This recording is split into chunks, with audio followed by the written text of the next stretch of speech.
Hello again, everybody. This is Brandon Peppler.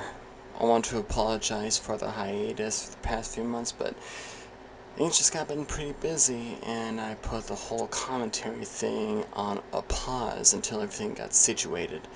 So I am back, and I will be doing some more commentaries of the span of the next few months, and hopefully get everything underway.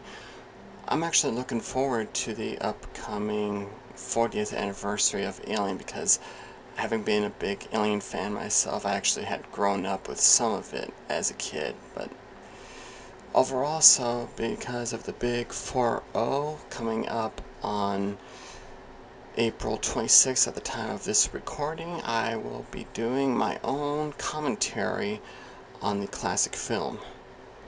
But before we do that, we're going to take a quick pause so that way you all can actually get yourself some drinks or food or whatever. Maybe even go to the restroom before you even get yourself a fright from this flick.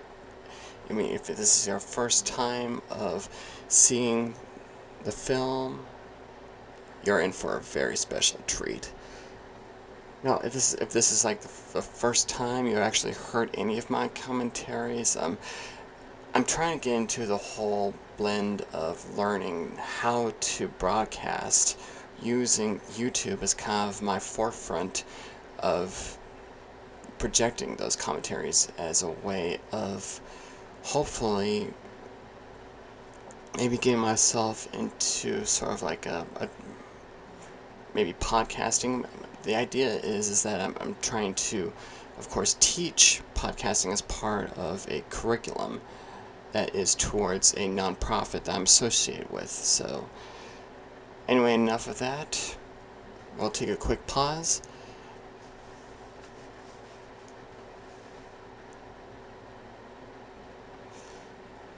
Alright, everybody back.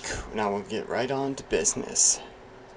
Now, again, we will be doing the classic Alien, but in my case, I have the director's cut. So if you have that, we will be syncing up when on the count of 3.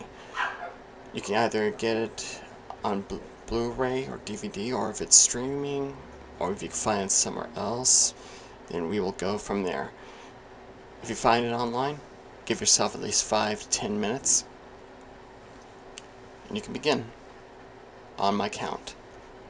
1, 2, 3, and play.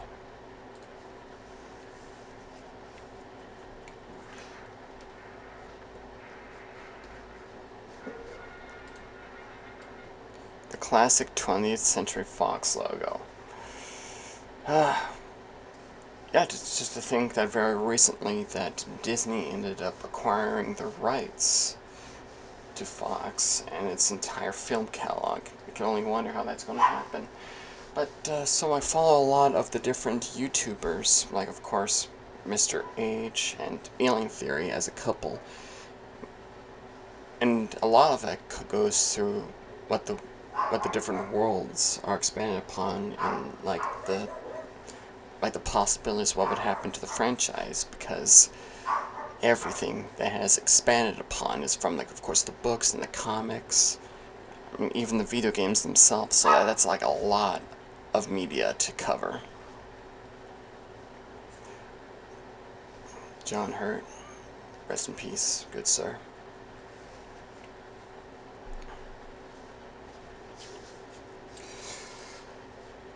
So as a bit of a background from my exposure to Alien, it wasn't directly with the films until I got a little older. A lot of it came down to when I got exposed to the Alien vs. Predator game back when the Super Nintendo was out. And then I even got a couple of action figures from the Kenner line. One was the Stalker Predator, and the last was the Gorilla Alien. And then over the years I became more and more intrigued with Alien and Predator.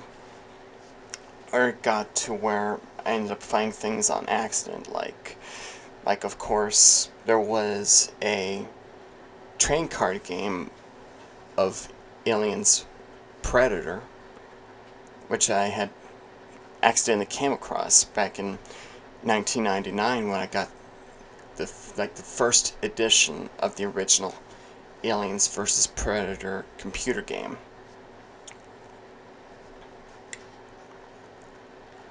Now it was like it was a high educator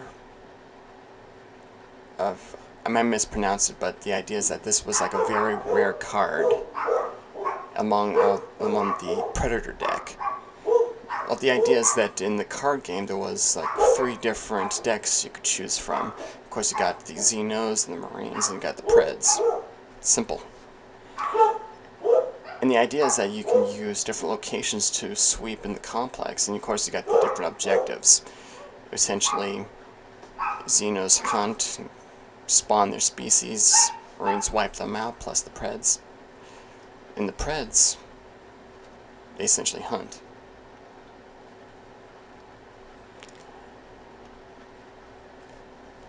Now, I think right around at the time of Alien Resurrection was when I was trying to get into the swing of the Alien story. So unofficially, my really first exposure to Alien was this behind-the-scenes featurette that was on HBO when Alien 3 was around. So that was kind of like a subconscious tipping point in some way. But so with that, I don't know, it kind of planted the scene, and it kind of grew when it got to the action figures in the games.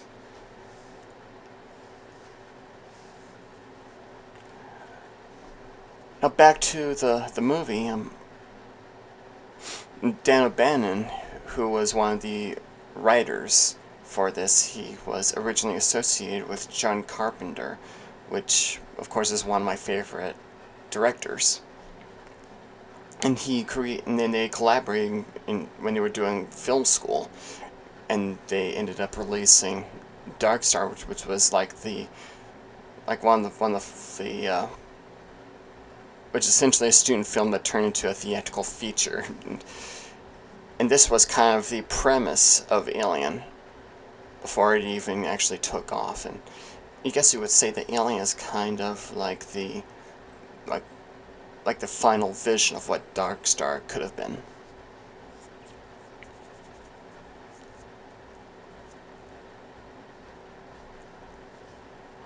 No, Ridley Scott, I've seen some of his features, while of course still growing up. Like, I think this was like the first film I actually saw, and then following that, of course, you got Gladiator. Of course, I even saw Prometheus and Alien Covenant. Um, I don't know, I haven't really focused much on Scott, besides having seen like the final cut to Blade Runner. I think that was like the last feature I really saw, just because sometimes I can be behind on the times.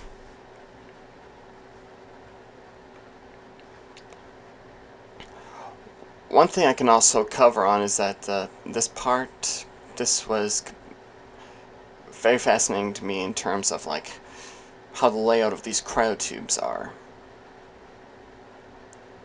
I mean, just like the idea of how they're spread out like a flower, but in the novelization it's very different, because you see that all of the crew are like naked and they'd be soaking wet in some kind of goo, and you'd of course have to dry themselves off. But you know how scripts are. The novelizations have to follow from the script, and this is like, of course, a follow through.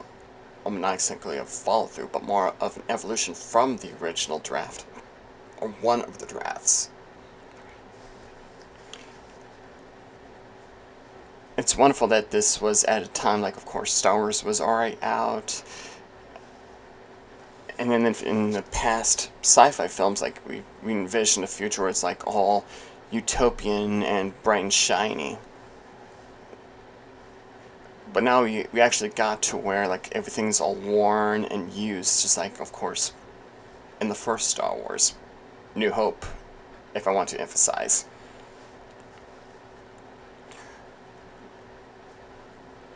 you can actually see the dynamic going on with a lot of the crew, because you would see that they have been around for years and they have actually worked together and developed relationships and friendships. And it's, of course, in the backdrop where this company, Wayland-Yutani, is essentially the forefront and kind of this central opposition to the whole franchise.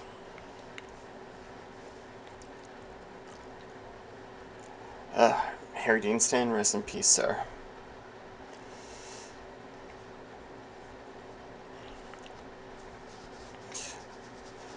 But yeah, so like the two people I referred to, John Hurt and Harry Dean Stanton, I actually saw many of their films, many of them being like their notables. Like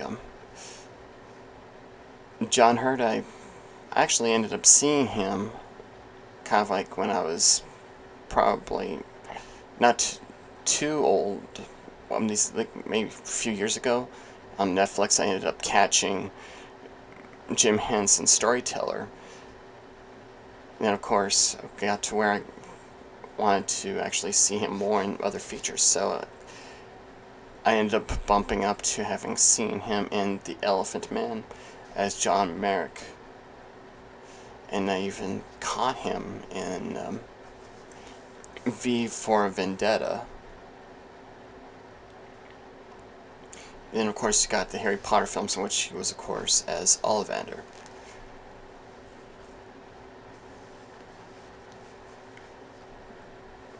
Stanton, I've seen him in a number of films. Like, I'd say, like, one of the major ones I can fondly remember of the most has to be Repo Man with Emilio Estevez. And, it was kind of like, it was like an introduction to, like, how I was getting exposed to punk, and kind of punk rock is kind of like one of my favorite music genres, so there was that, plus his cameo in one of the Avengers films. I forgot which one. It's been a while. So and another one was his cameo in Fear and Loathing in Las Vegas, which was very hilarious.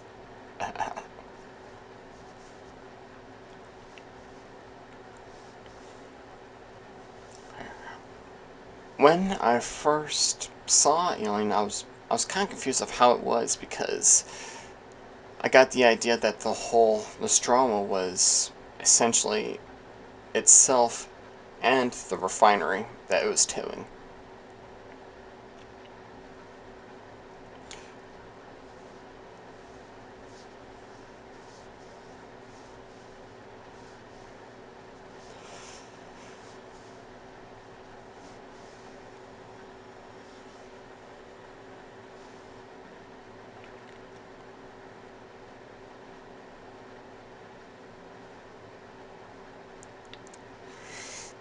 Yeah.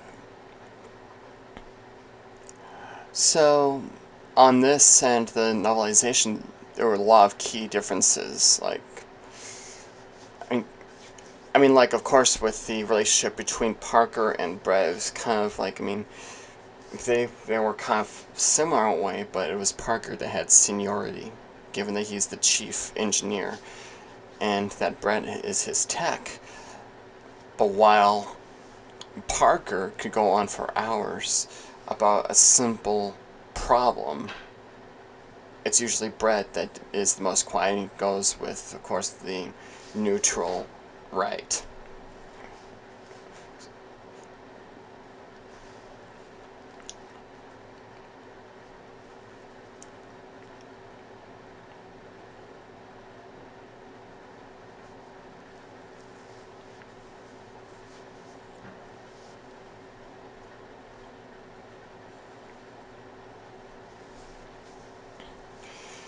Uh, yeah, so, oh yeah, Sigourney Weaver, I mean, I gotta admit, she is an impressive actress. I gotta say that hands down, she is impressive.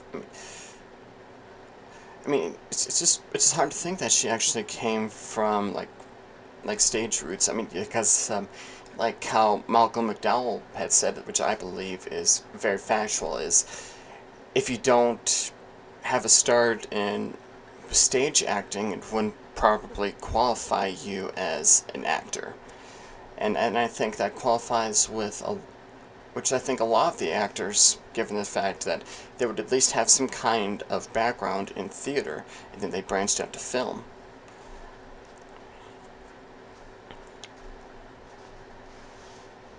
And I think that really helped out with Sigourney significantly. And look at her now; she already has like several films on her belt. Like, of course, she was in like the subsequent sequels. Of course, the two Ghostbusters films. It's kind of a bummer how like I don't know. When it came down to Ghostbusters, in like the 2016 version, and just so you know, I'm not bashing anything. I'm just saying I don't know. It's the jokes fell flat. The special effects were very inferior. I mean, it had so much potential, and yet at the same time, it's just dead. It's just flatlined. Now I'm wondering how this new one will probably turn up and see how it'll go. It would actually be great to see Sigourney return as Dana. I mean, but who knows, right?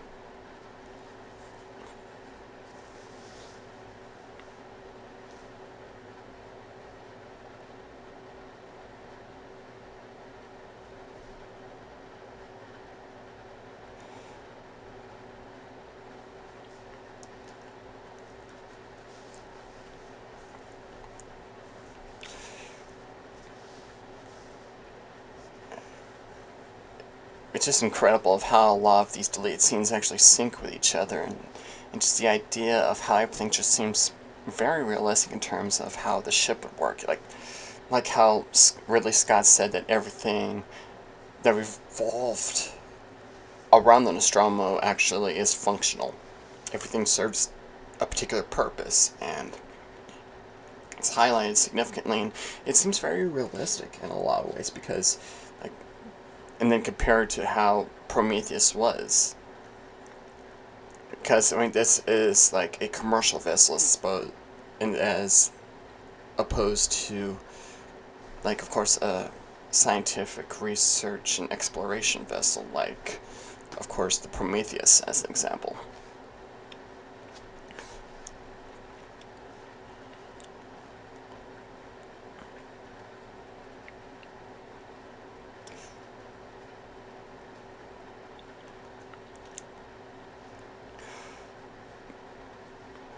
So it took me a little while to figure out that this small ship itself is the Nostromo, and the refinery is this large, bulky piece of equipment.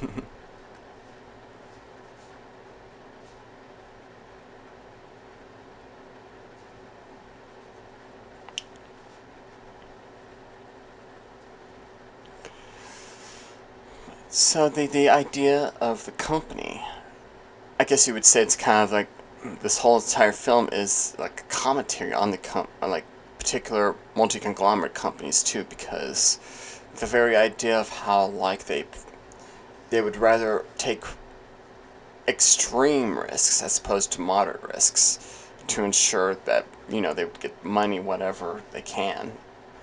It's like all costs, no holds.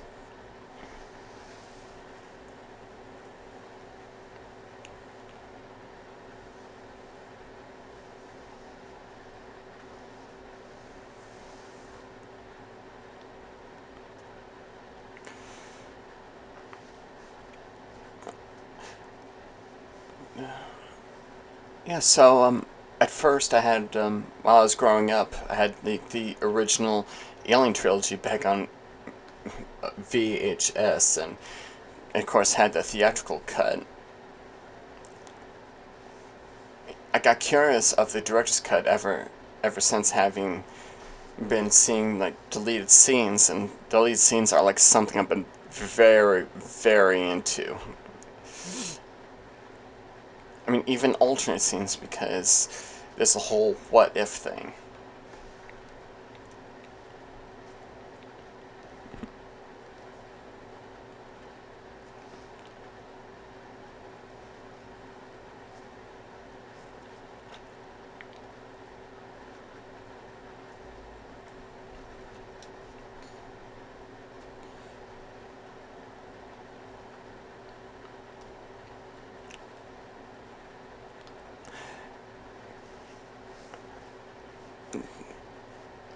And this is where I actually enjoyed the idea of how, of course, the ship tries to land, but like in most films, you actually see how, like, there was like a proper easy landing, because you would think that when it comes to being a pilot, there is the concept that, yeah, of course, the flying is the easiest part when you get the training down, but the hard part is the landing. In this particular scene, this really highlights it very tremendously. Because even though they try to do a very steady landing, and the whole surface of Acheron, LV-426, is very uneven and rocky, you can actually see how difficult it really is to actually do a very steady landing.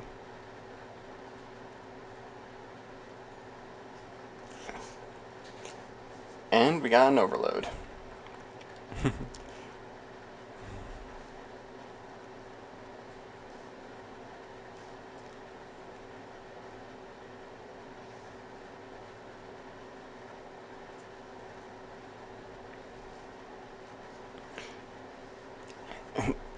And that kind of reminds me of how, like, the Dark Star was trying to operate everything manually because a lot of the automatic systems just failed. And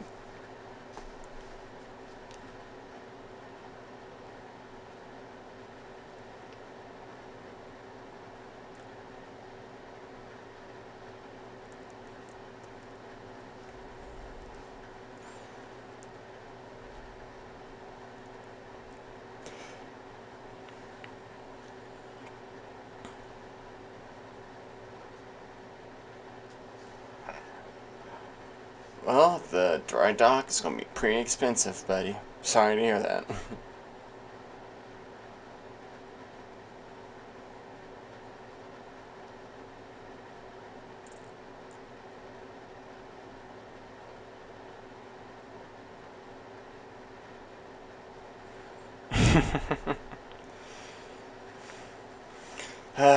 The way those two banter like that is just amazing.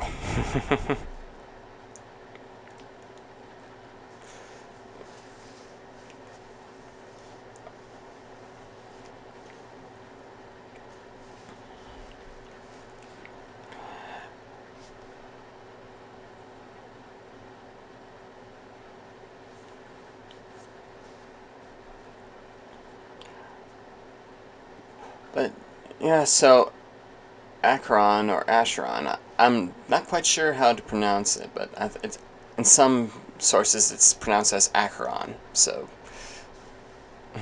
excuse my little hiccup. But yeah, to think that Acheron is like a moon or a planetoid, and then with that, the idea of the company having been influenced of wanting to not only it kind of seems like the whole terraforming thing was essentially just like a bit of a step into wanting to gather up any kind of foreign influence, being like, of course, an alien species or maybe some kind of extraterrestrial civilization. I mean,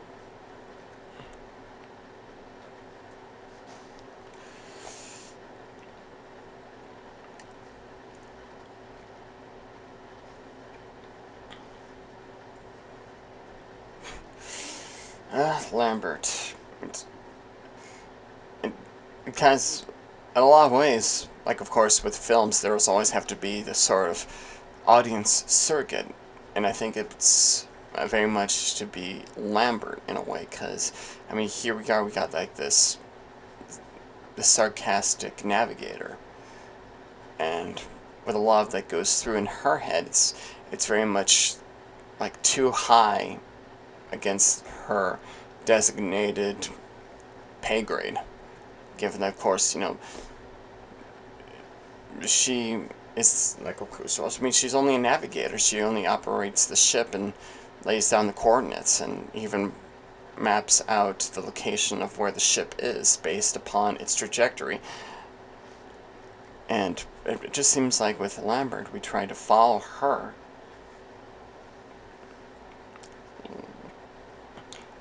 But in the end, we seem to gravitate more toward Ripley in the end. So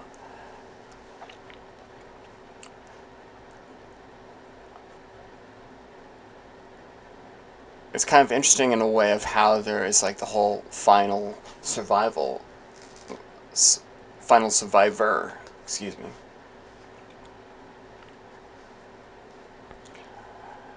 But in the very essence of how Alien was, it's very interesting in terms of how the effects were, because like everything it seems, it's very plausible in how it was executed, given like of course how worn down the ship was after all this time.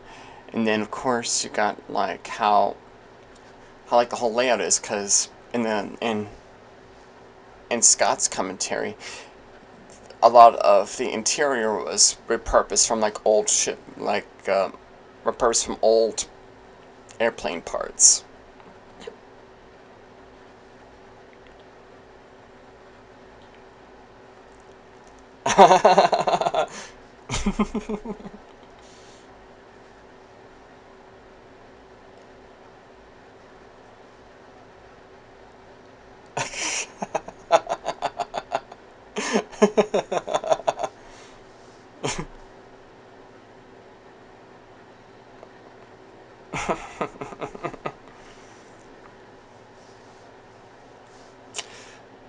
But so in the commentary, I think like with the director's commentary and the cast commentary, there was the whole concept of the three characters, of course, Dallas, Lambert, and Kane in their suits, and then that they ended up swapping with I guess some children to simulate like the like how the three crew members were trying to navigate across the moon. And then you actually know like and how expanse no no how immense like the moon actually is in terms of their own height, with using the children as kind of like they try to maneuver, and they're just already hulked by all of these rock features. And of course, when they get to the derelict,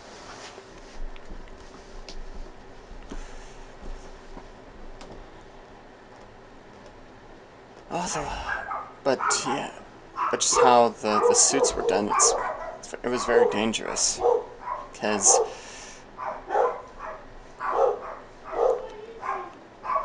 like well, there was many instances where like the whole like the helmets would be completely concentrated with like of course a lot of the like I don't remember who it was, but at least one of them ended up having passed out because instead of no proper ventilation for the suits, a lot of the a lot of the breath that ended up getting concentrated inside the suit ended up. I mean, there's always the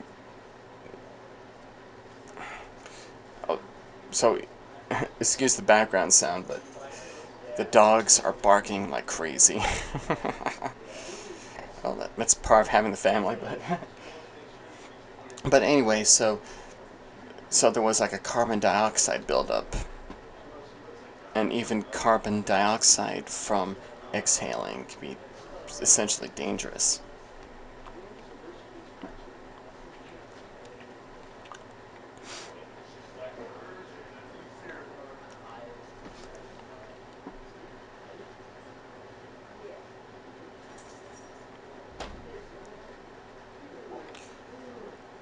Well, because like they weren't actually fed any real oxygen, and that the oxygen packs attached to those suits were just primarily decoration. And you can see like all the gases that were leaving the suits. There were there was supposed to be carbon dioxide ventilation, but they were just CO2 canisters being fired off.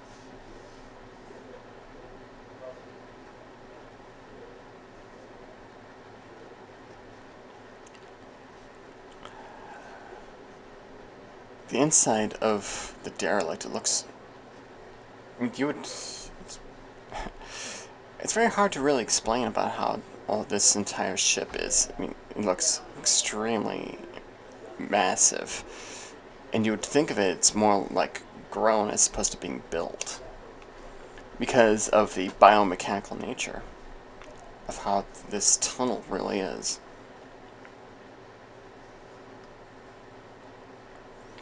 And of course, having been designed by H.R. Giger, which is which I deem as was an incredible artist. I mean, a lot of it comes down to like the commentary of a lot of his artwork because I mean, he was at a time like, of course, it's very hard, but I mean, humanity can have its very, very dark moments. And it came to where I think he ended up developing that because, like, a lot of his artwork is very sexual in nature and in the very emergence of organic and mechanical gives it a very terrifying feature. And with this, I can actually see why it actually works because, like, right here is the first appearance of the space jockey. Now, I would think this is. I think that the jockeys and the engineers are two completely different species.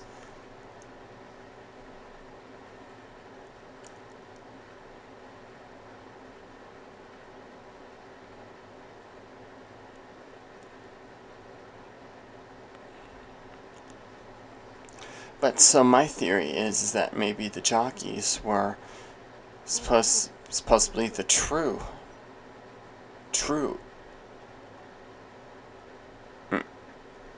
engineers, and then the engineers tried. But I don't know. I mean, if you all have different theories, you're welcome to share them. But I think that my idea is that the jockeys are different from the engineers in terms of anatomy, and that of course this is more like instead of like a bicep, this is more of a skeleton.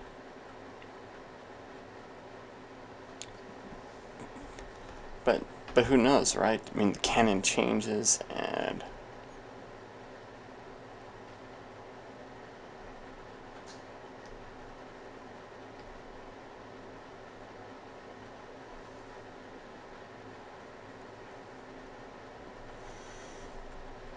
but who really knows?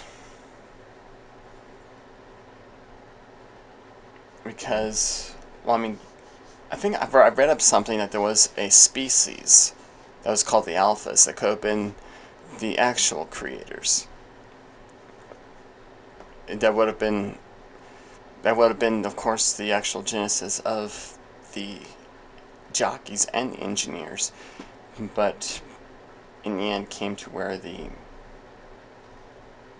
engineers ended up separating between the two. Like, of course, you got the creators and destroyers. The creators tried to colonize worlds and even create life, while the destroyers that tried to do the exact opposite.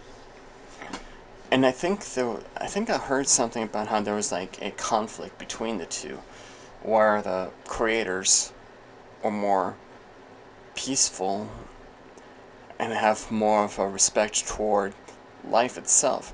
It's more of the destroyers that actually want to weaponize life and use it as a bit of leverage to where they can actually try to undo mistakes that the creators had done. But again, it's a theory. But if you have something else, well, feel free to share. The egg room. Upon seeing this part, I was just scared to think of how many eggs were in that room. It's just the idea of just being surrounded by eggs, and that the only way to actually stay away from them is by using these platforms. And just the idea that this was just this containment area holding all those eggs. And that the only way to actually keep clear of them is just to stay on a proper height and distance away from them, while there's this containment laser.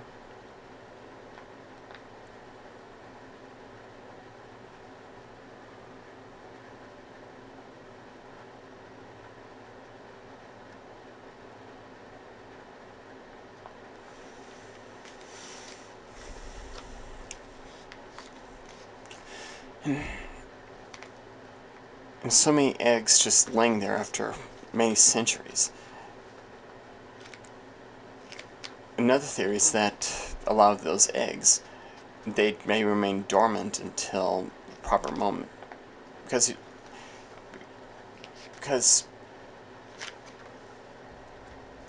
I mean, even the eggs themselves, I mean, whether they are dormant or there's kind of like some kind of stasis, one would wonder. Oh, there was a little cinematic mistake right here. So you can actually see that there was water drops actually falling up as opposed to down. But so in Scott's commentary, he actually had his gloves inserted inside this egg here. And he tried to simulate like the interior of the egg. And that he was resting on top of a tabletop that had this hole in there, and that the egg itself was suspended upside down. And then that's where you see that there was dropping that was going up instead of down.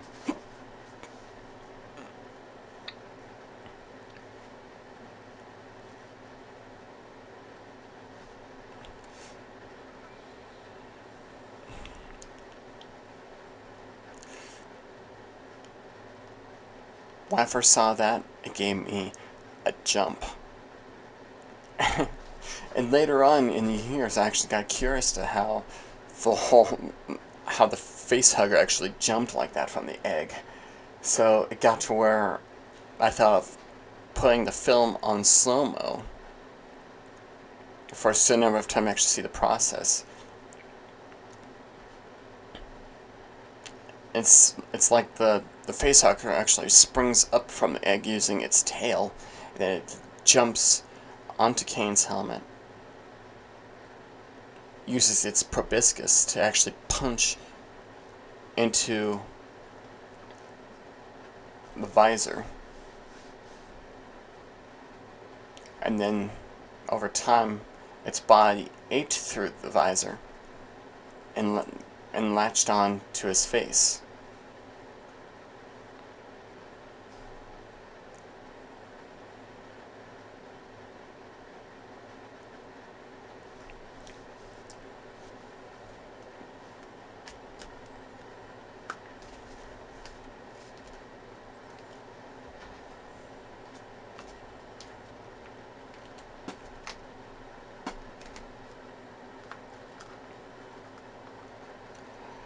Here's a what if.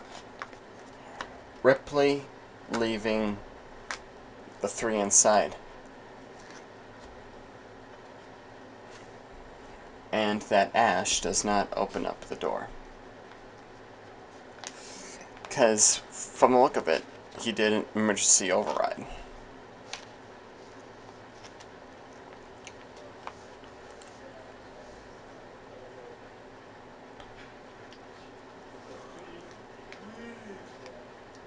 Yeah, so from the look of it, it seemed like the hole widened a lot more because the facehugger actually ate through the visor, and it got to where it could actually squeeze through without having to actually injure Kane or do further damage to the suit.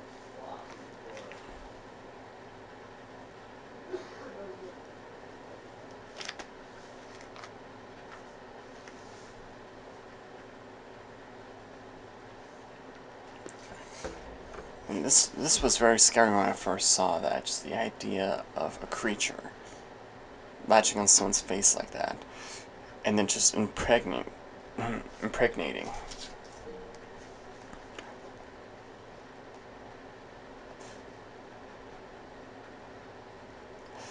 That was an actual slap there. Veronica Cartwright actually smacked Sigourney.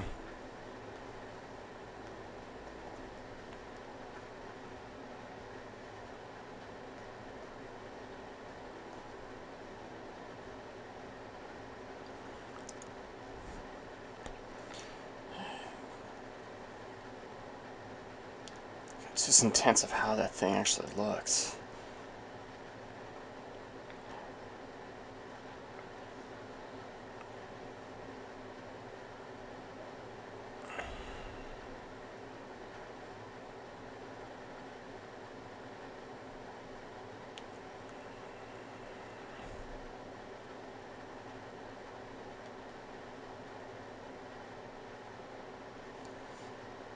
So in the making of the facehugger, um, so from what I remember is that the whole thing was kind of like this, I think like a foam rubber or plasticine. It had like some kind of like a,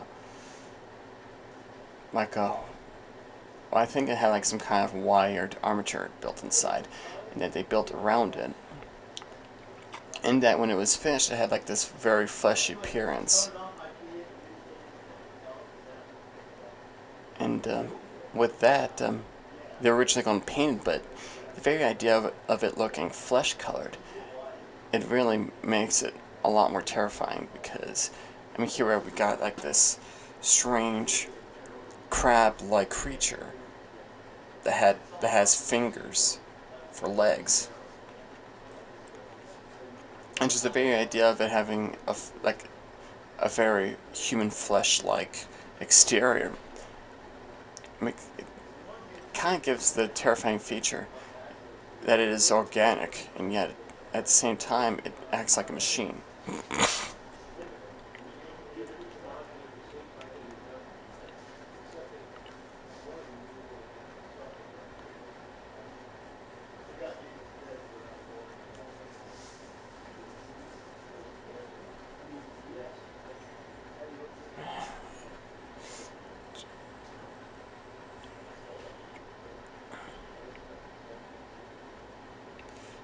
It's just scary, just seeing Kane build up all that sweat, and here he is being impregnated like this.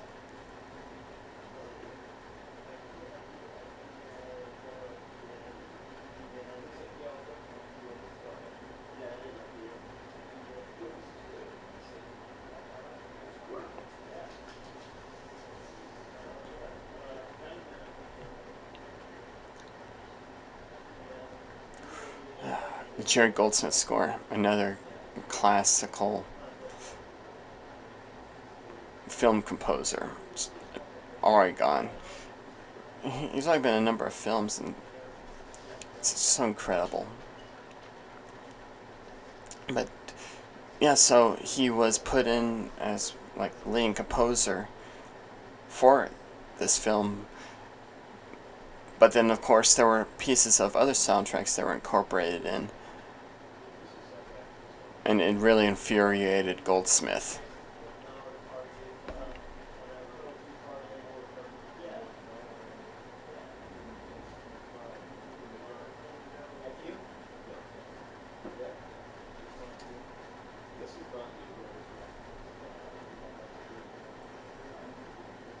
Jeez.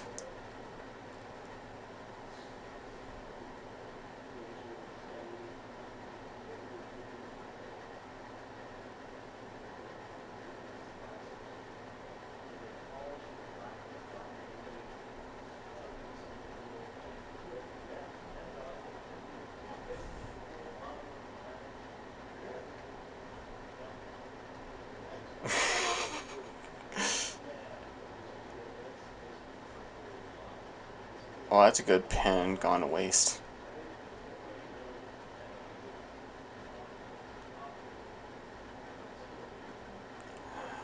The advancements of ship engineering.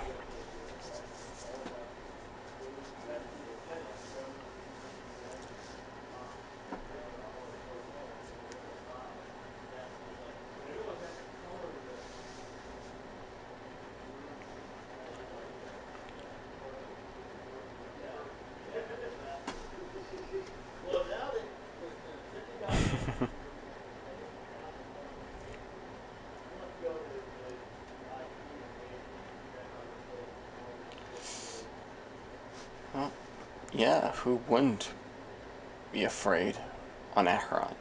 Acheron. Acheron. Acheron. I'll just put it as LV426. Simple enough. Acheron.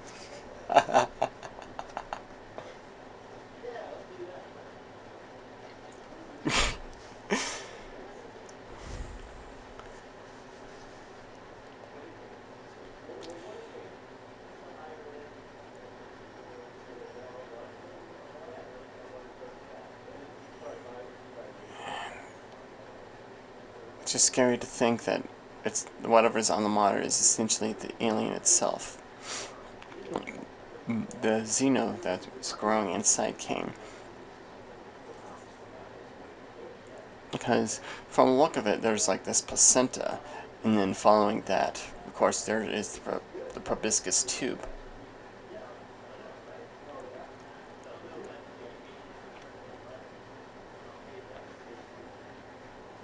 So from the look of it, it looks like a tumor, according to how the biology works for when the chest burster actually incubates inside of the host. But from the look of it, of course, the tumor would essentially be as sort of like a cancer, and then over development, it would be impossible to remove it because the idea of it being a cancerous placenta, and that if any kind of attempt to remove it, it would of course cause the host to of course develop a terminal cancer and of course die from it. And that cancer would of course spread throughout the body after the removal. It's kind of course another defense, because in any case it seemed like the host would essentially die anyway unless with the proper procedures. So there's also been the consideration of using radiation as a way of course, eradicating the fetus of the chest burster before it essentially develops to the point where it can actually hatch from the chest.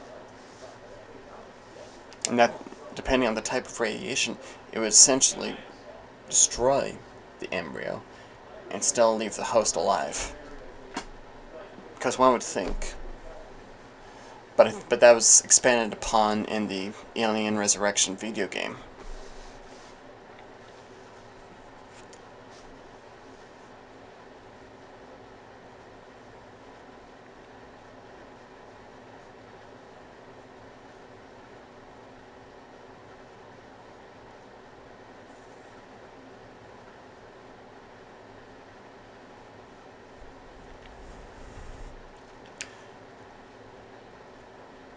You can see from the stare down that there was some level of distress toward Ash from Ripley, because one would think that there would have been a different science officer that was assigned to this drama. And then very soon later, Ash gets assigned. It kind of raises some questions, because here's this new science officer, and bam, they know nothing about him. They don't know what his qualifications are. I mean, you would think that, of course, he would be picked, he'd be assigned by WY.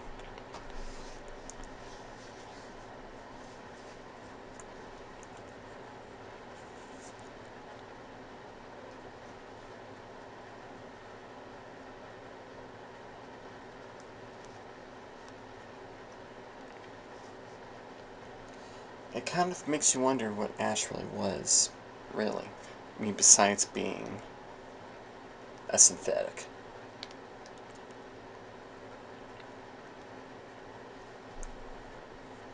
And essentially, he was put on as kind of like this, possibly a sleeper agent, to where, of course, when the Nostromo actually set down Acheron, and then got the necessary specimen, he would, of course, be untouched by the Xeno as it was in containment on the ship, on its course back to Earth. But I would think that a lot of it comes down to where, like, what would happen to Ash after. He's essentially company property. He has no real purpose aside from having obtained a living specimen from Acheron.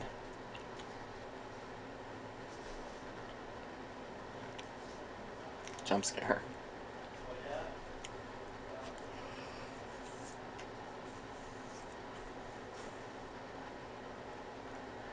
Now, why would Ash do that?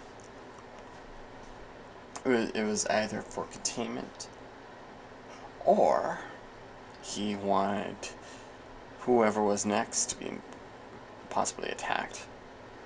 Because you would think that Ash would already know what that creature was, the facehugger, and that maybe there was more to it.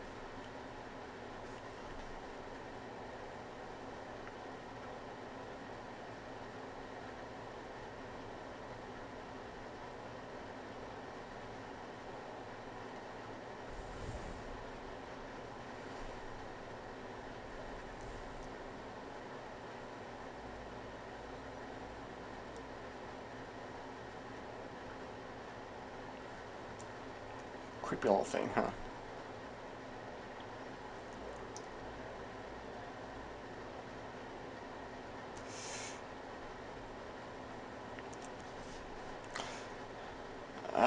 It's, it's very creepy of how those facehuggers are.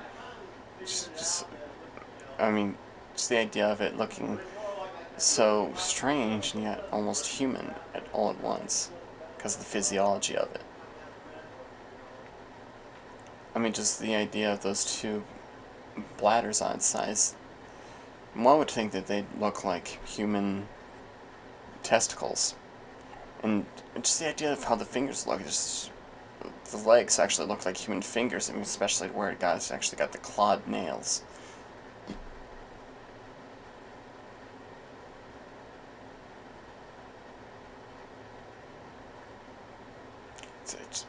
It's just so scary. Just the idea of it being such a combination of human parts and just being all compressed into this one intensely grotesque being.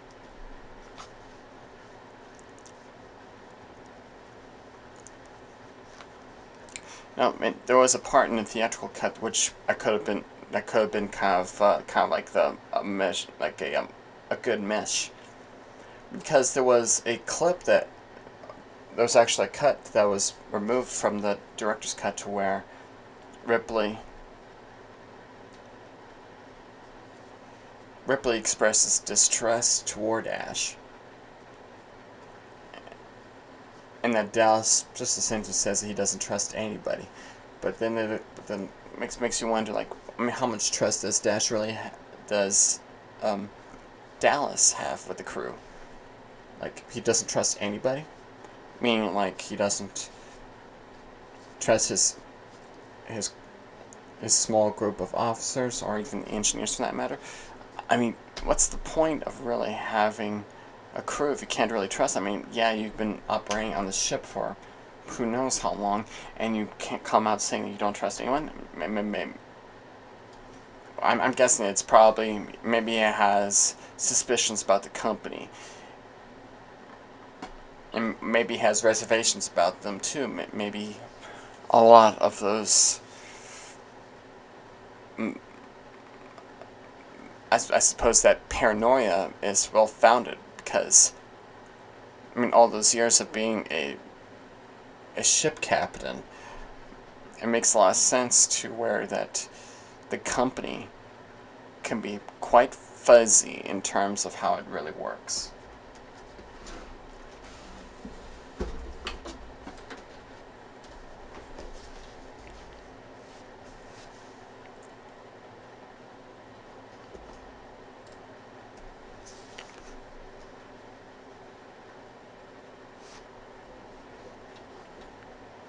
Back in business.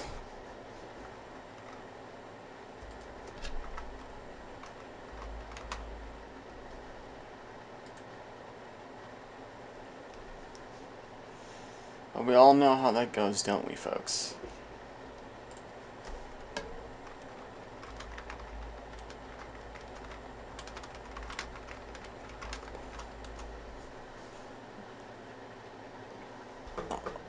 Oh yeah, that's another thing that should be considered on just having him being put in cryo. And that way, you put him in containment until return back to Earth.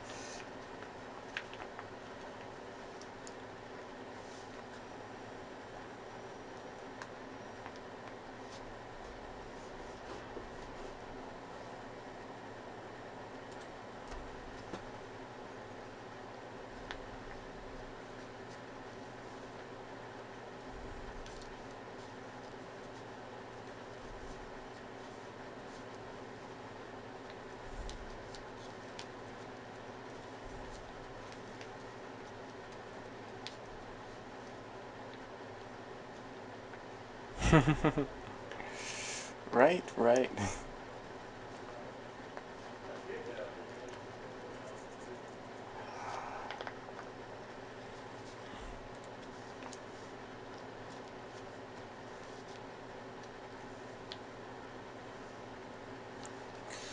But so it seemed like Kane would be hooked up to all kinds of IVs, given that, of course, while he was face hugged, he would be deprived of any food and water. So being rigged with IVs makes a lot of sense because he'd be in a coma, at least temporarily. Right, but of course, when the facehugger is attached onto his face, and that, and even though he'd be breathing, he wouldn't be able to supply himself with nutrients, and that's why he'd be rigged with all kinds of tubes. And and of course, with him being so hungry, I mean, it could be, of course, he's deprived of like any actual nutrients, and that, of course, because he has the chest burster growing inside him, it needs its own nutrients so it can grow. And you can see right here, that seems like it's already on Kane's third serving right here before the burster actually emerges.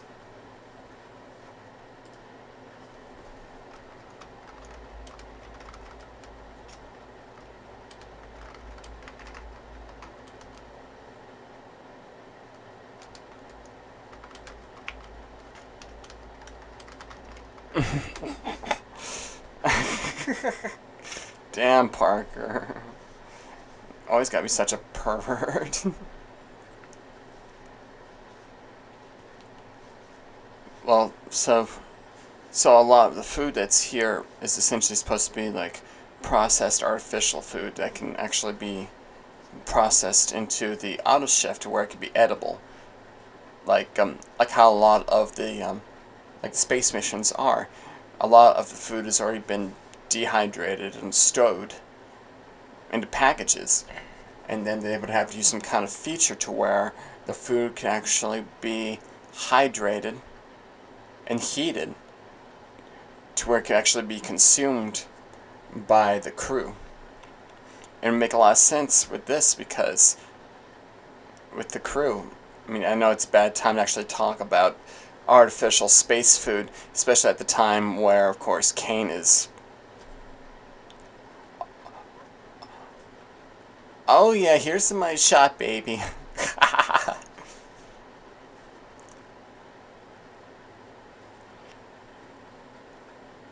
Hello, my baby. Hello, my honey. Hello, my ragtime girl. What are these people? Screw you, I'm out.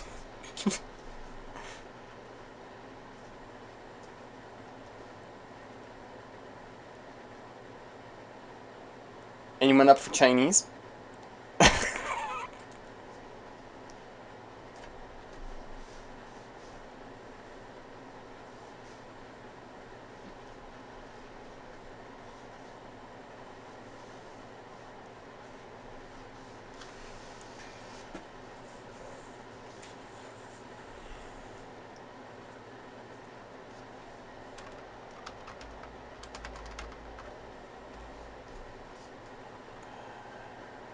Impromptu funeral? But you would think that, of course, they would keep the body in storage. Like, what if Cain had any family? What would they say to find that one of their own ended up actually dying and that they didn't preserve the body for a proper funeral? Why eject it?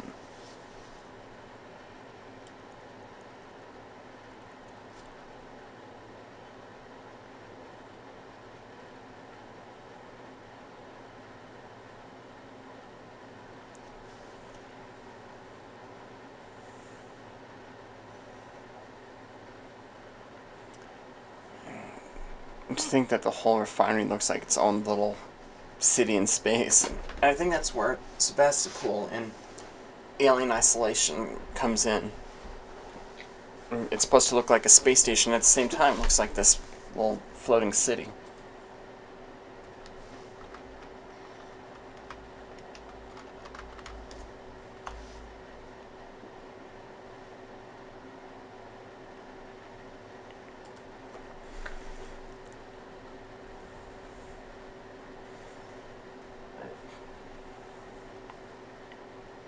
Now the novelization for the prods, they go a lot further to where like the battery, it can actually sustain itself for a very, very long time as long as it's used sparingly, not used in a long, continuous burst.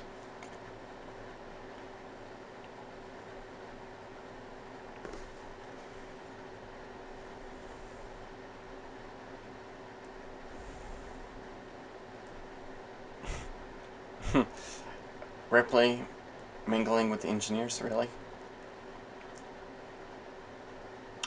Well, but it would make a lot of sense because, like, with Ripley's history, she would have some kind of background in engineering, which would, of course, be why she would end up being mixed up with Parker and Brett. It would kind of seem like she has kind of like this little friendly sort of friendly rivalry, given that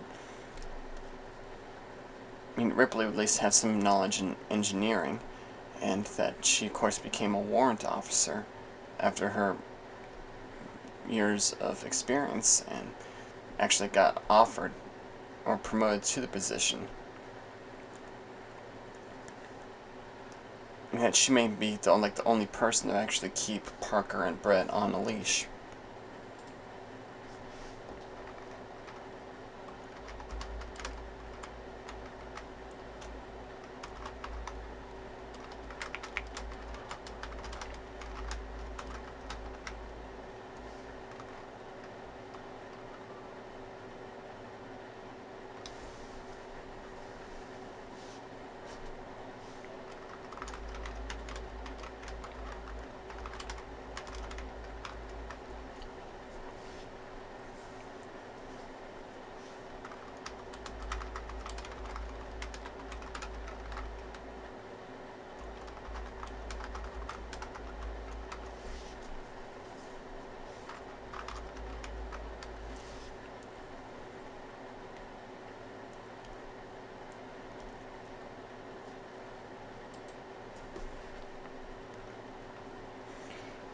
But to think that this was the actual first film that introduced the concept of the motion tracker.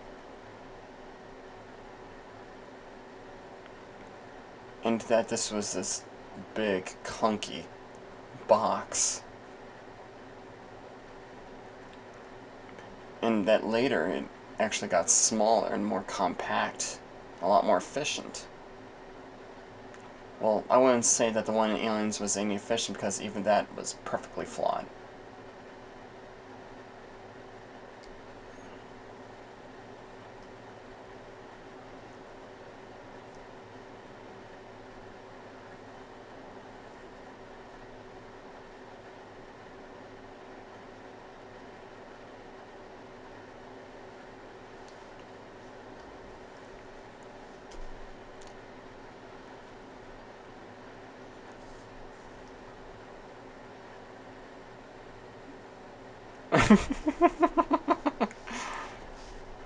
Kitty.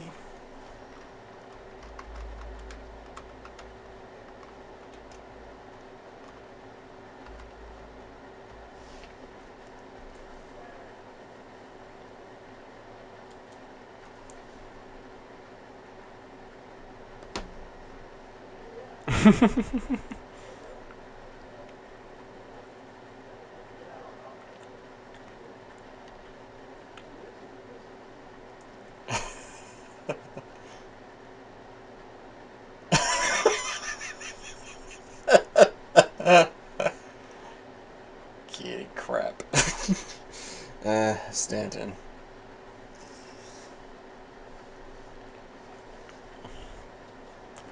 Now I wonder how much of the stuff was improvised.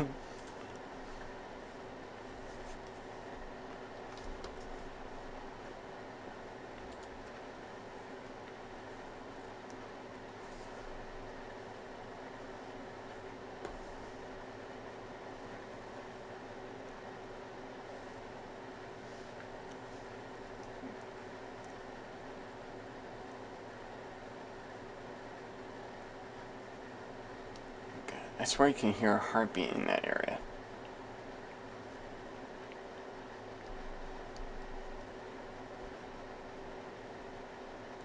It's like the machine itself has a heart.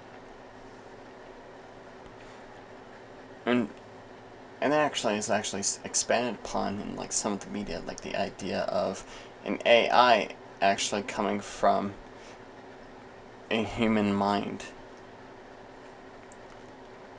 And then it essentially becomes like the actual life that pulses into the ship.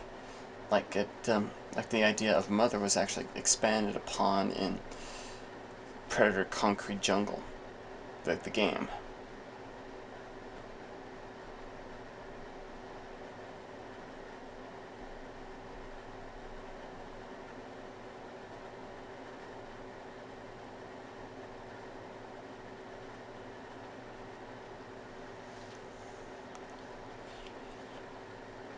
But so this transition, it kind of seems like the whole area that Brett was in kind of seems like almost like this Egyptian throne room, and then leaving that, it seems like there's this like this dense forest, like this just continuing to drip moisture, seemingly that it's like kind of like rain.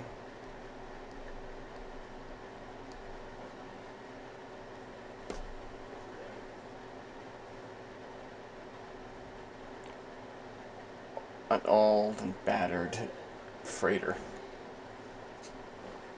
having all these different environments.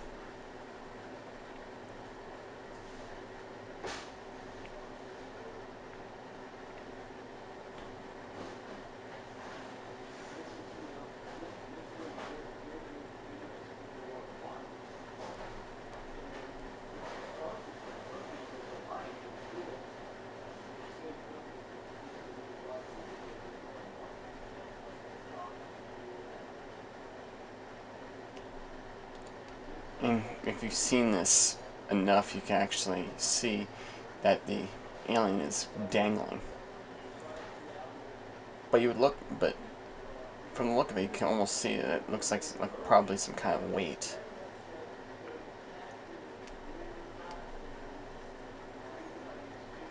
because the idea is that the Xenos are supposed to blend in with whatever environment they inhabit.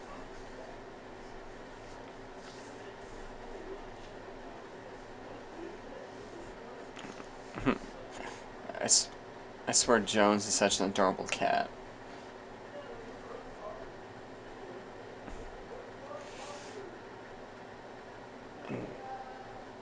So, how the Xeno is made, it's just impressive how it is, because you got like this tall, thin actor that is wearing this tight suit and then wearing all these different pieces to where it looks almost completely non-human.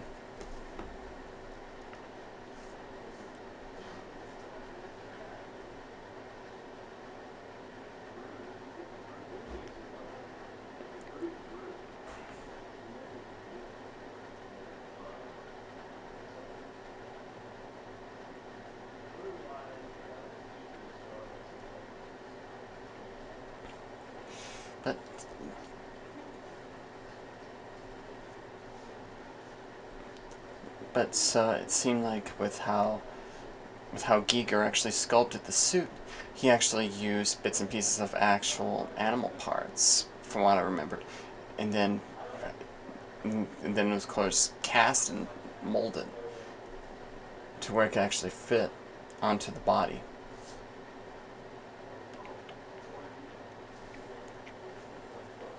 And just the idea of how like the whole head functions, you can actually see it well enough. Beneath the dome is actually a skull to indicate that, of course, it does have like, of course, human physiology tied with it.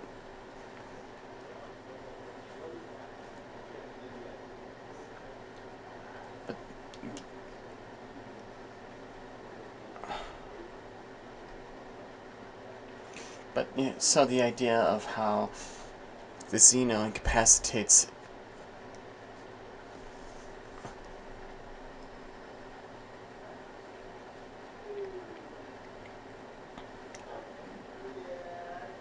I mean, one would think that the inner jaw is not essentially used to kill, unless if it's in the case of a threat.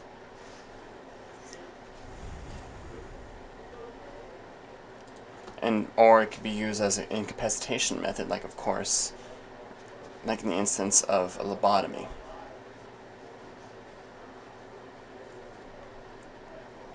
I mean, if used correctly, instead of killing the host, it would essentially leave them to where they're a vegetable, leaving them open to, of course, being attacked or being put as an unwilling host to another hugger.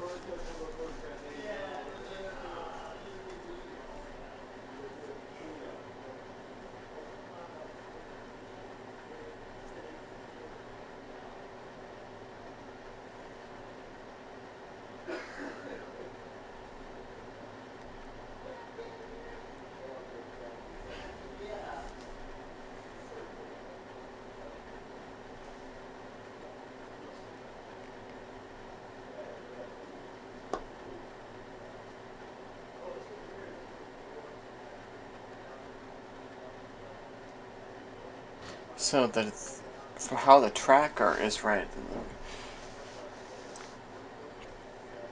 it's very confusing because we don't actually see exactly where Dallas's position is, and that makes it all scary, because you would note that this was, of course, the speed that Dallas is taking, and then there was, of course, the other bleep which would indicate the Xeno.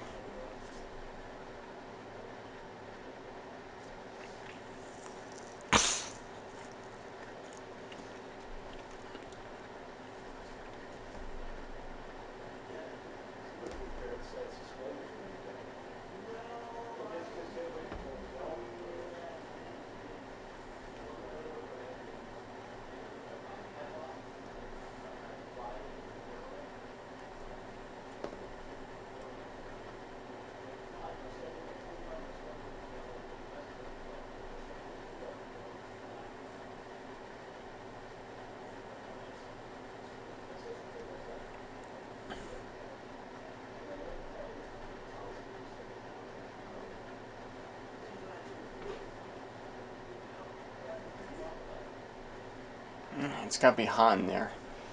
And plus, it's hard enough trying to maneuver.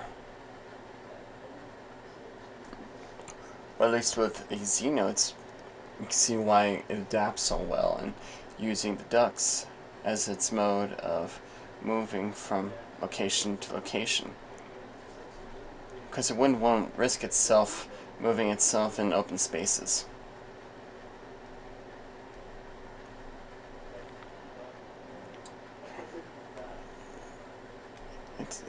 It, it is very scary given that.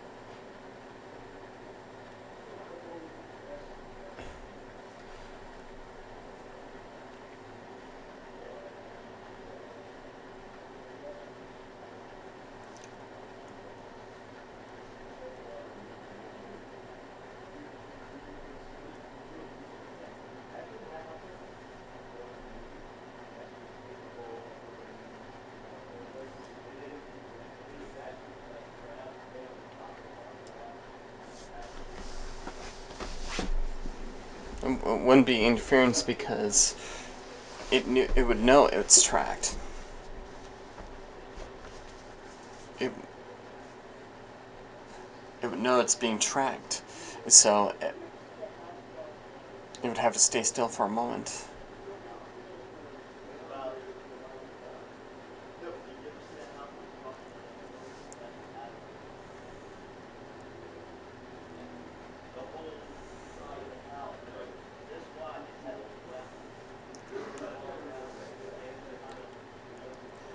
We don't actually know if it's like either below him or above him.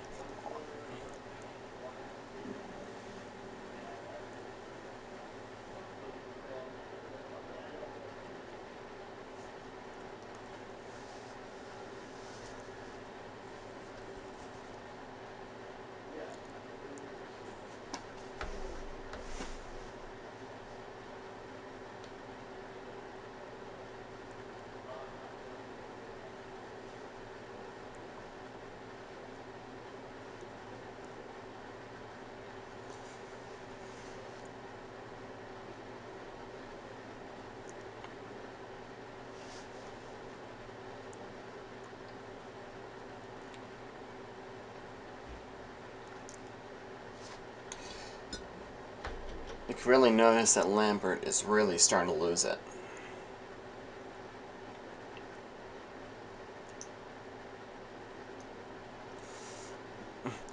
So the idea of her looking so shocked like that and scared all the time, well, and plus her crying, there is the consideration that maybe Lambert had some kind of sexual relationship with Dallas.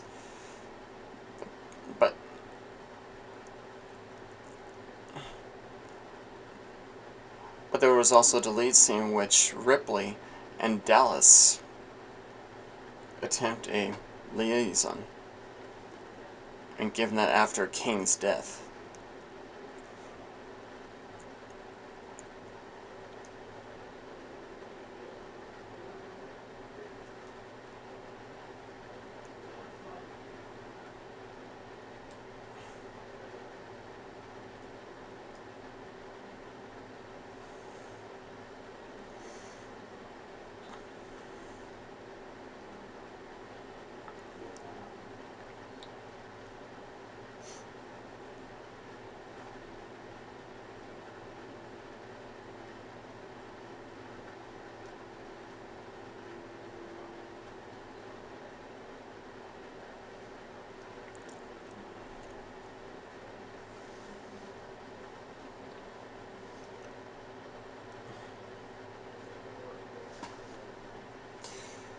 Yeah, so it seems like everything's falling apart. But so again, on the novelization, there is a lot of stuff that's been covered. Like, of course, the Nostromo had access to suicide capsules, and that Lambert suggested of trying those, given how the situation was getting, and she was already in a state of total fear, that she'd rather take the idea of suicide using chemicals.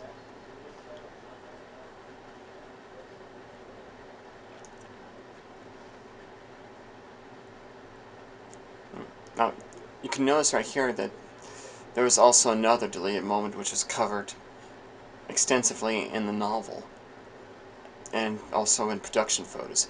But there was a deleted scene where there was, of course, the Xeno ended up wandering into the main area where the airlock was. And that, of course, it was captured, but upon so, it ended up having its arm trapped in the hatch door. Having lost the arm, and of course, it bled out much of the atmosphere inside the Nostromo, reducing the number of hours that the atmosphere could actually hold inside the ship. And that Ripley was, of course, caught in the vacuum of the breach, which ended up, of course, having her give her the nosebleed, and Parker bleeding from his ears. And when he tried to save her. Another major difference is that, of course, she wouldn't be able to have access to getting the override into this special order.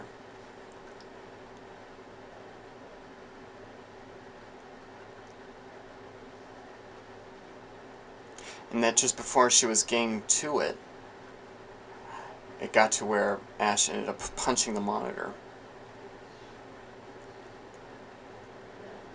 And he ended up destroying any chance of Ripley getting answers about the special order. And that would, of course, have her interrogate Ash, of course, right after he was decapitated.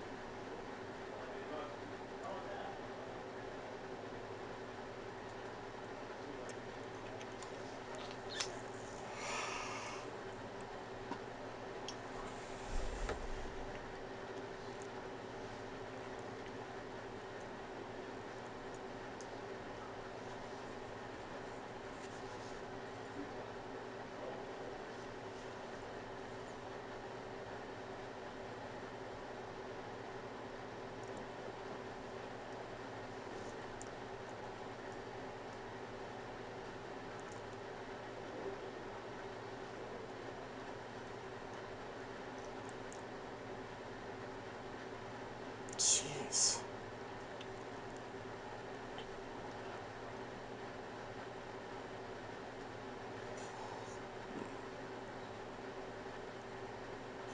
Now, in this part, it kind of seemed like where Ash ended up actually attacking Ripley out of due cause, given that she was, of course, a threat to, of course, the Xeno and any company plans.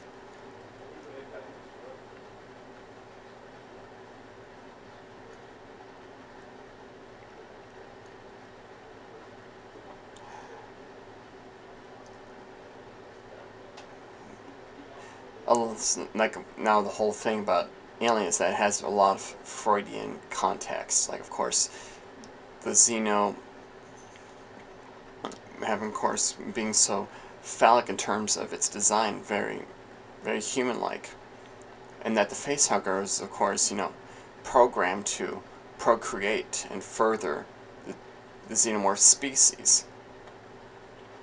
And that with how Ash is essentially choking Ripley with a rolled up magazine, it's very much the idea as explained in, which I believe from the commentary for Alien, is that because Ash is not fully functional, meaning like he has no actual reproductive parts, he would of course have to use the magazine, a pornographic magazine, as a way to essentially violate Ripley and choke her into death.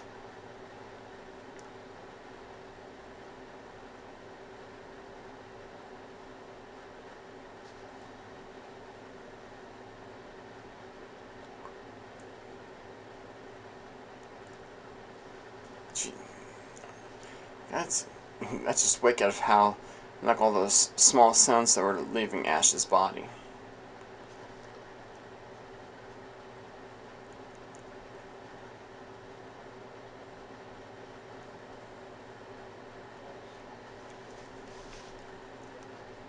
So it either seems like he is malfunctioning, and at the same time he's trying to carry out his task of eliminating any possible threat to the Xeno.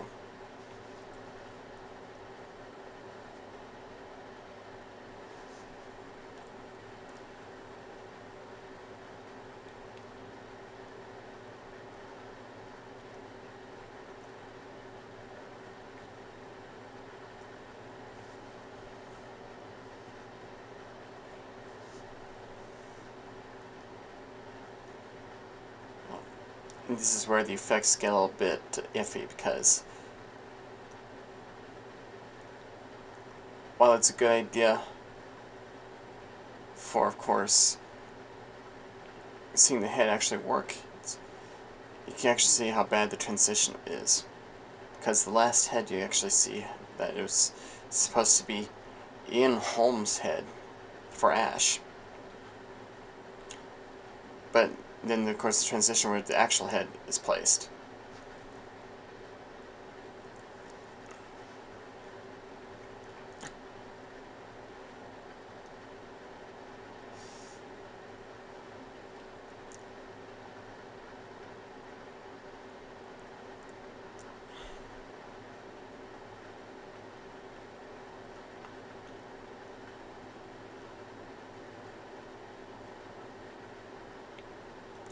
Well, it wasn't that easy getting the answer in the novel, because at first it was the threat of deactivating Ash, and it seemed like he would give the answers out of self-preservation.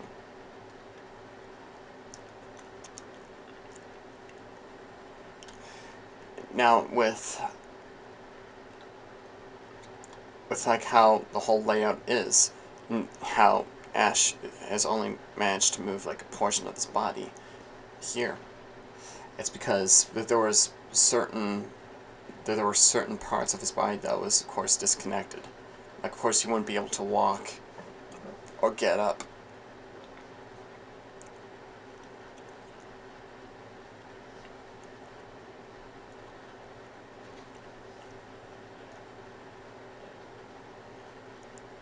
And he goes further into thinking that of the question of why couldn't the crew actually try to communicate with the alien?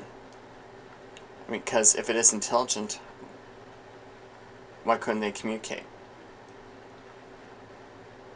But even though the Xenos can actually be intelligent in their own ways, they are still animals, fueled with the sense of wanting to propagate species.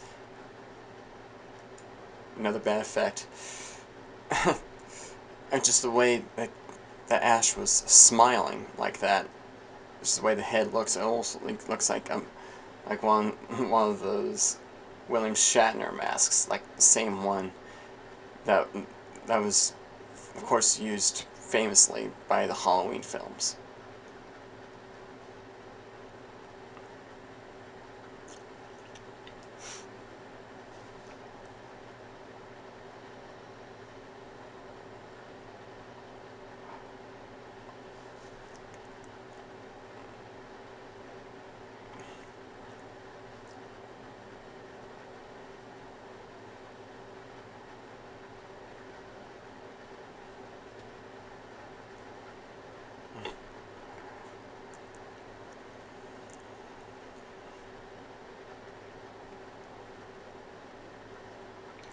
Well, so another part is that the novel actually tells that Ripley actually got Lambert and Parker to get oxygen as opposed to coolant. But it would make a lot of sense to have both coolant and oxygen, given that 3 bodies would be on board a single shuttle. And that, of course, the coolant would be necessary to keep the actual shuttle inhabitable. And, of course, the buildup of heat. So the remaining oxygen would be seeped from the Nostromo and then put into those bottles, which would be then used for the shuttle.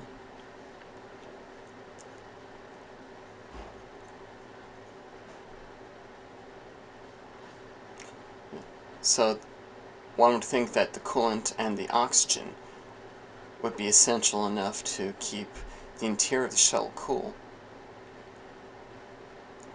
Oh, the shuttle being the Narcissus.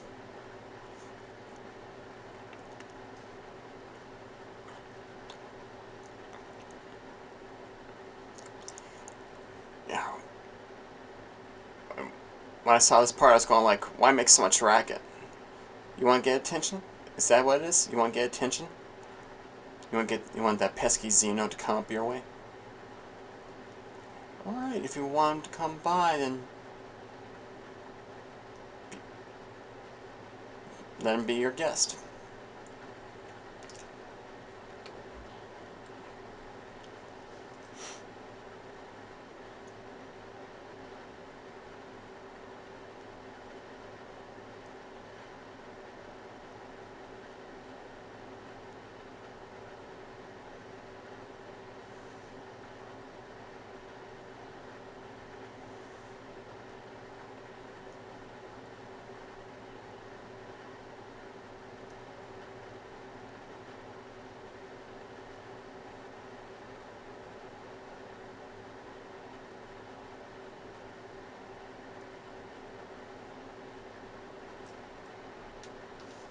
Lovely. Wonderful, make more racket. Alerted. So much of being quiet and careful, huh?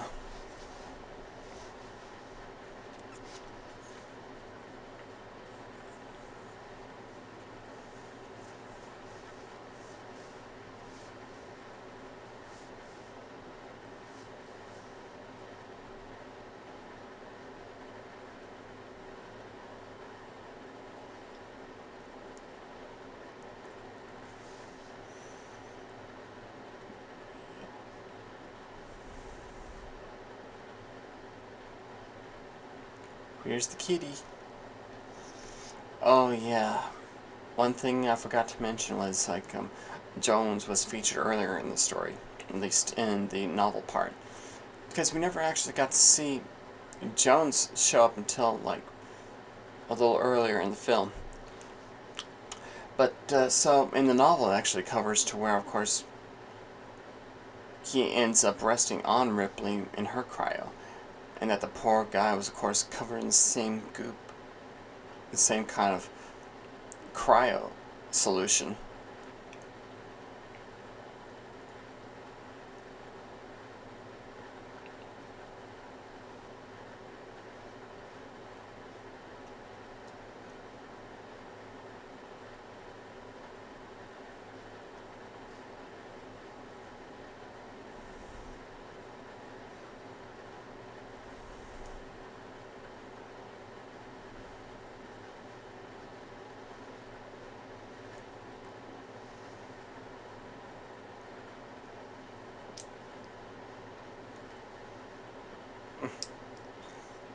It's hard for her to really move because she is scared out of her mind.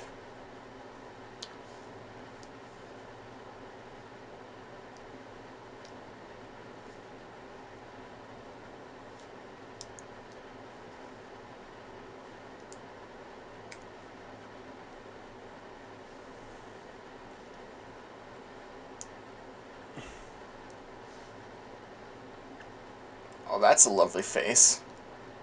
Just the way Lambert's expression is when her eyes are wide and she just opens up her mouth like that, like a silent scream.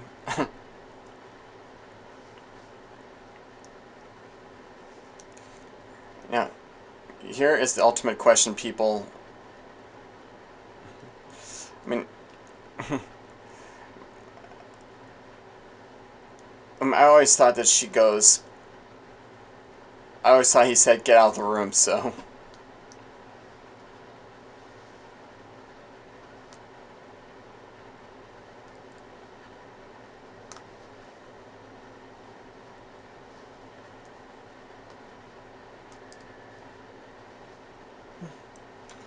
how she died is a very interesting question because one instance it's like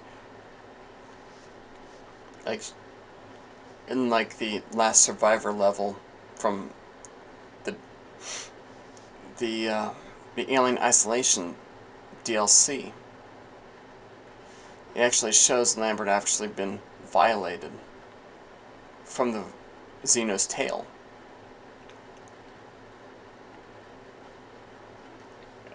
And the tail actually punctures her through her mouth.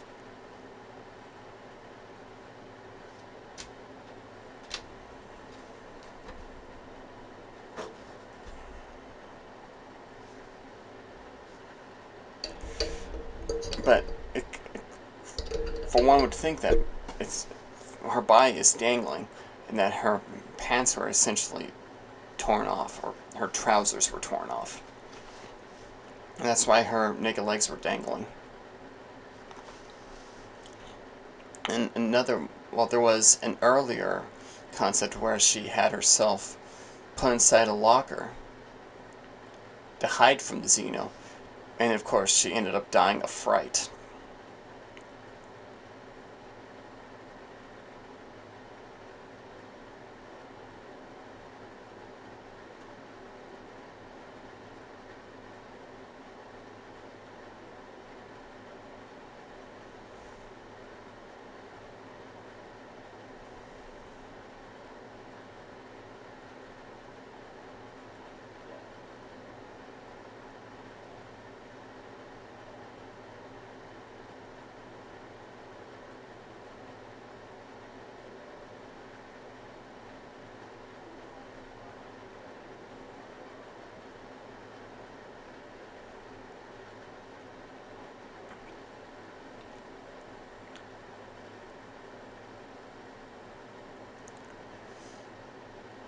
Another difference is the whole self-destruct portion, because as you can see here, Ripley is, of course, found the hive that the Xeno was making. So before that, she, of course, essentially accidentally finds the hive, and that actually prompts her into setting off the self-destruct sequence.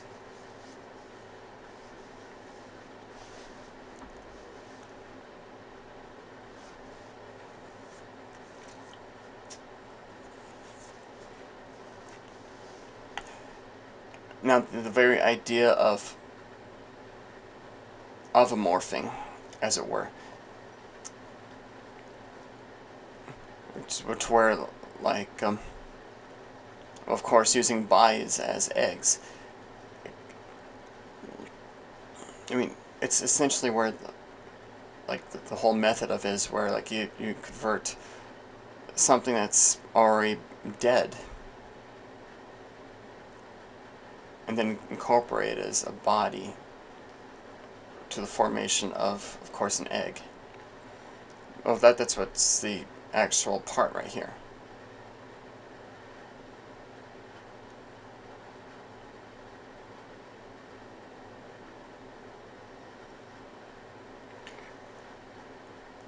So, from the layout of it, it's essentially the completion of the life cycle, at least for this incarnation of the Xeno. For where, of course, there is no queen yet, in that the Xeno itself, the one that is existing, is the very first to exist. That in order for it to survive, it has to create its own brood. But to do that, it would need, of course, bodies. And that's where, of course, you would see Brett's body being turned into an egg. And it's unknown whether Dallas would be next, because he was going to kill me in such a weakened voice. It's like the transformation is not yet underway, and yet he's in so much pain. Or he could be potentially the next host of the development of the egg that's forming from Brett. Essentially going to be the one that would probably impregnate Dallas.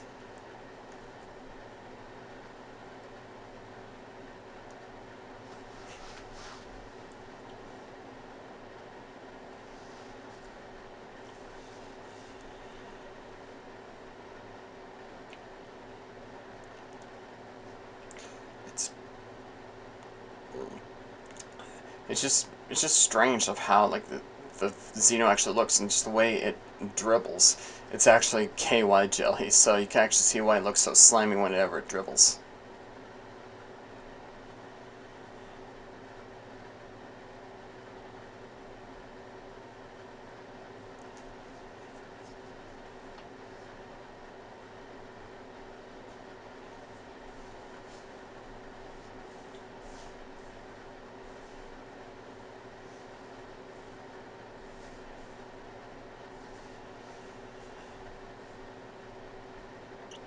That must be the main core.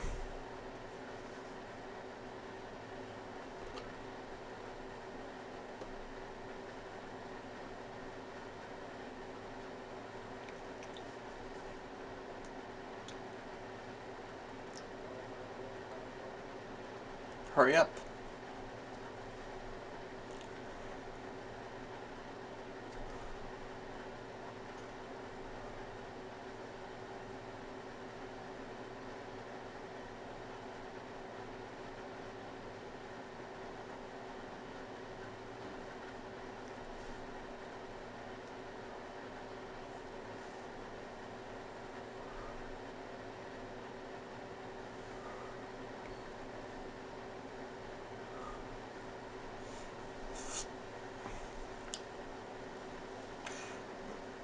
And so there was no manual override in the novel. Now, she would have to get out and get ready for the shuttle, but at the same time, she would have to get Jones's carrier.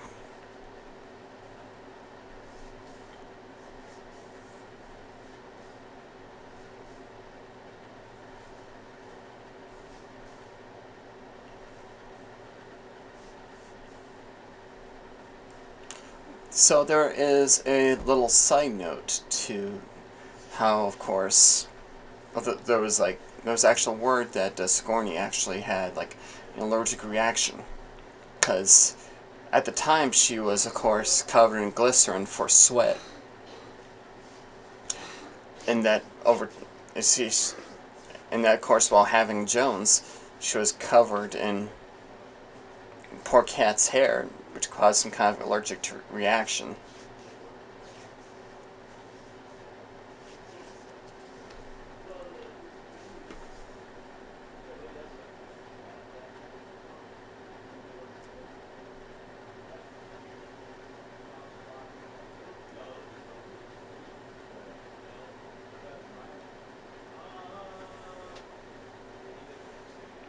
Poor little guy. Getting hurled around like that. I actually feel sorry for him.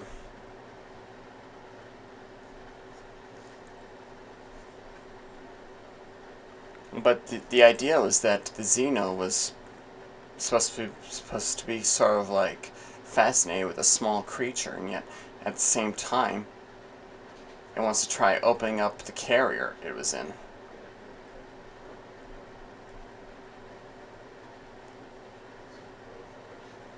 Oh yeah, really? You want to scare the cat more?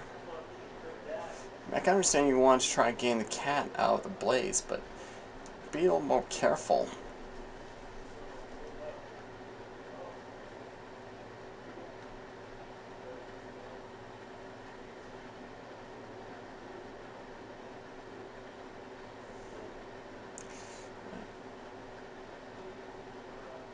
Final prep for the Narcissus.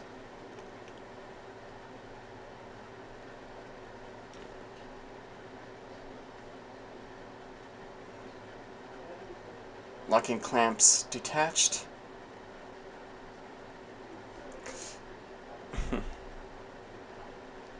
This almost seems like a reverse of Darkstar.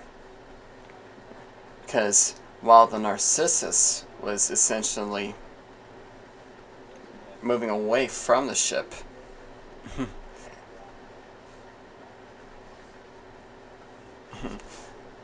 and you all got like those thermonuclear devices that are attached onto the Darkstar, and just how his Lord kind of is another nod to it.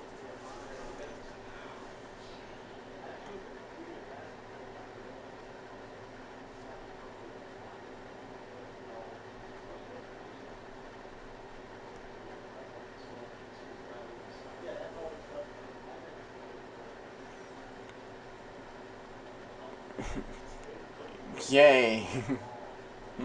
Self-destruct fireworks, anyone?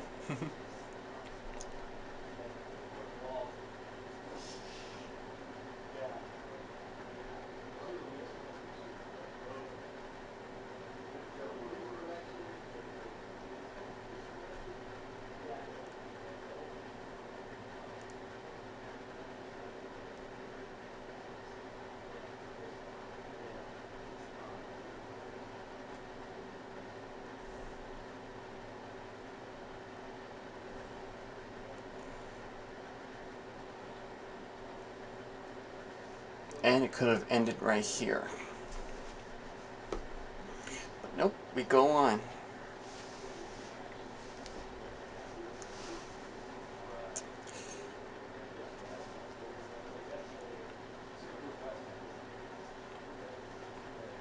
But so, the whole very thing is like, it seems like almost a sigh of relief because we see the actual ship explode. But in that case, why are we still going?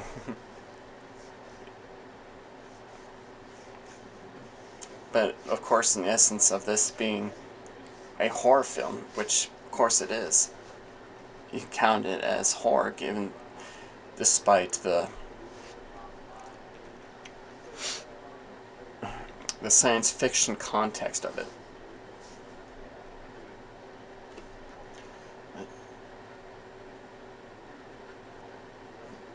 But yeah, so it very much seems like of course of Ripley, so much has gone on. She lost her crew. It turned out that one of them ended up being an android or synthetic.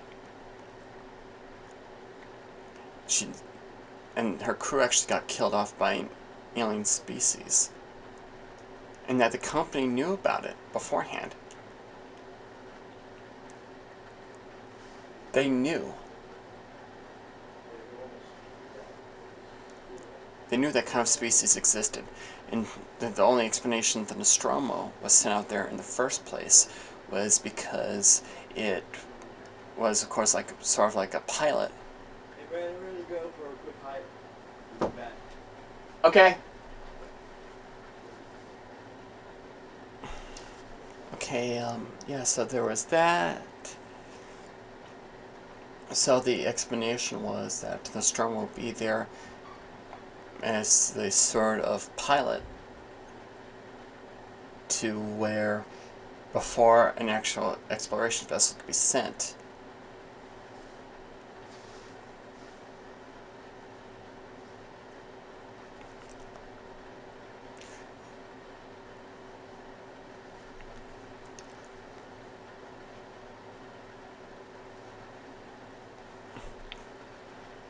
Wonderful, we got a stowaway.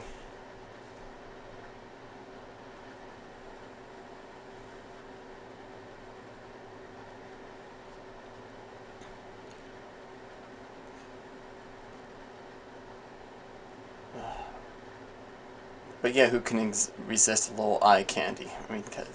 Cause like, even at how Sigourney's age is today, my God, she still is a beautiful woman. I have to admit that hands down, she is an incredible woman.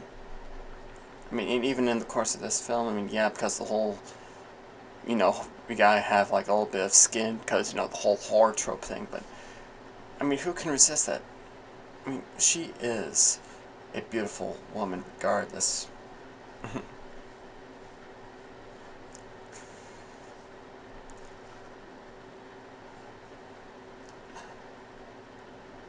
With this part, it almost seems like the Xeno is actually fixated on looking upon Ripley.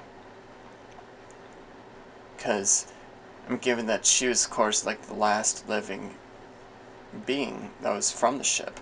And then from there, it actually got to where it actually seems fascinating with her. Being like, maybe it probably saw her as a possible host, or maybe a mate.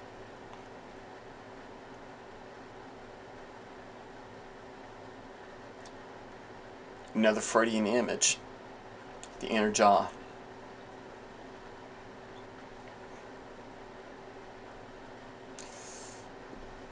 But in that instance, it seems like we can actually tell that the Xeno has interest in Ripley.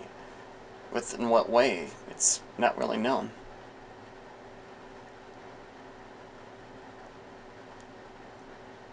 Yeah, this pressure suits.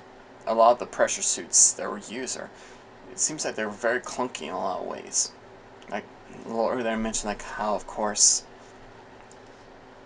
like how there was like no real ventilation for the carbon dioxide the actors were actually breathing out, and that there was no real air tank. And it just seems like the arm is essentially like a mixture of like of course this whole pressure suit seems like a combination of like parts that could be used for like sports. Like of course there was like the painted hockey gloves and like the shoulder pads from football.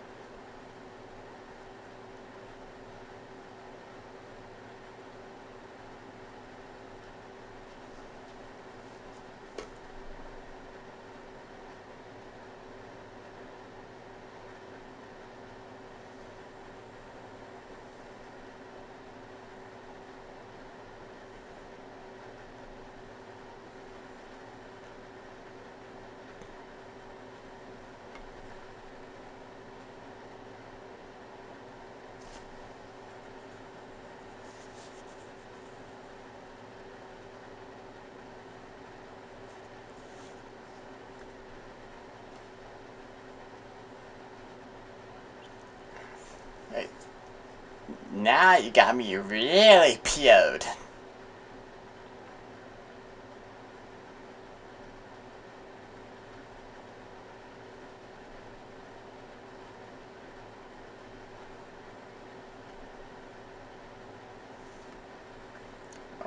It may have sensitivity to a specific type of gas.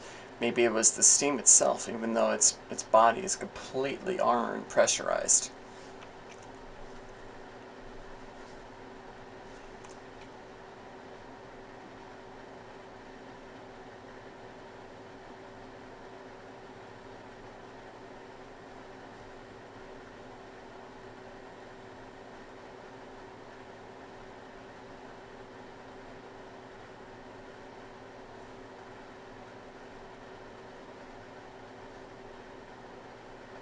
Ready for my close-up?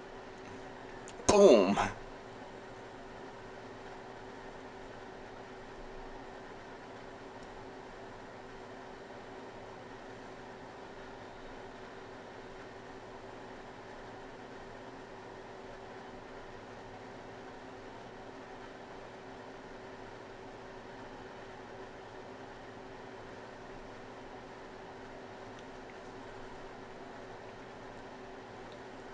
Toasty! Yep. So it would seem like the Xeno is essentially fried, and that all that what seems to be like water that's kind of dripping down. It's supposed to be like plasma, and that the Xeno could have been fried from the plasma.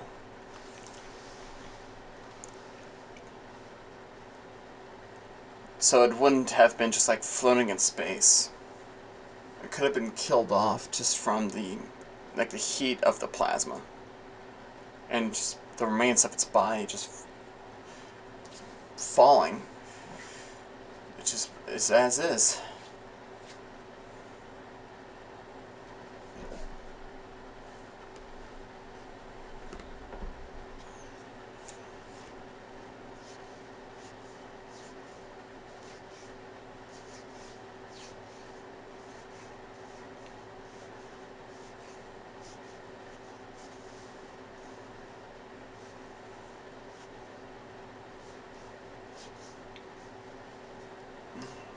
Now, if there was another message that was incorporated into Alien Isolation, now the message was essentially addressed to Ripley's daughter, Amanda.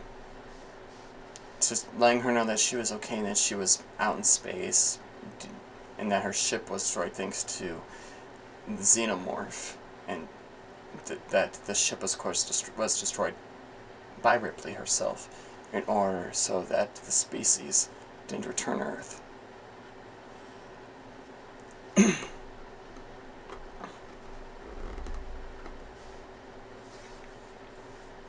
And so that was Alien. I'm actually wondering of how the future of the franchise will go, given that 40 years have gone, and that, of course, now that Disney has the rights to that and Predator, it's only a matter of what will happen very soon, because what will happen? There's just so much canon that's attached to Alien. And of course, well, of course, Aliens itself, which will come up very soon. Because, like, you of course got, like, the books and the comics and the games. It spanned for years and years. But, I don't know. I guess you could say that I'm very, I guess you would say skeptical towards how Disney is. Because, I mean, it's already treated Star Wars so poorly, in my opinion. And because, I mean, I grew up a lot of the expanded universe before it became Legends continuity. But, I mean, who knows? I mean, I can only hope that the future of the franchise is done with justice. So I will continue with the Alien series in the next few videos.